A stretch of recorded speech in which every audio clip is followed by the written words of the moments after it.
खूप खाल्ल्यानंतर आपल्याला तहान खूप लागत असते. याचं कारण बऱ्याच जणांना माहीत नसतं. अगदी दुधाचे पदार्थ असतात, खव्याचे पदार्थ असतात. हे खाल्ले की तहान खूप लागते आणि पाणी पिलं तरी तहान भागत नसते. असं का होतं?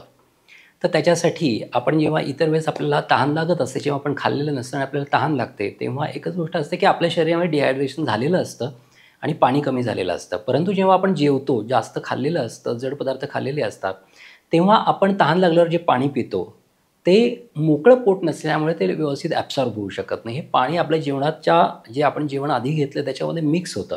त्याच्यामुळे हे पाणी ॲब्सॉर्प्शन व्हायला कुठेतरी अडथळा निर्माण होतो आणि आपल्या शरीरामध्ये पाण्याची आपूर्ती होत नाही. त्यामुळे टाळू कोरडी पडणं, ओठ कोरडे पडणं, जीभ कोरडी पडणं अशा गोष्टी आपल्याला होताना दिसतात. आता जेवणानंतर बडीशेप खायची पण बऱ्याच जणांना सवय असते.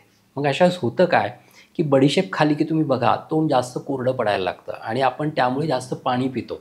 आणि त्यामुळे होतं काय, की ती बडीशेप खाल्ल्यामुळे तोंडाला आलेला कोरडेपणा त्यामुळे जास्त पाणी पिलं जातं आणि पाणी पिल्यामुळे पोटात नुसता चबाडूळ होऊन जातो आणि अन्न विशेषतः पचत नाही व्यवस्थित. जर बडीशेप खाल्ली तर पाणी पिऊ नका. बडीशेपमुळे अन्न पचतं, पण जर तुम्ही त्याच्यानंतर जी पाण्याची इच्छा होती ती जर पुरी करण्यासाठी पाणी जर जास्त पिलं, तर नक्कीच तुमच्या पोटामध्ये त्रास होऊन तुमचं अन्न नीट पचणार नाही आहे.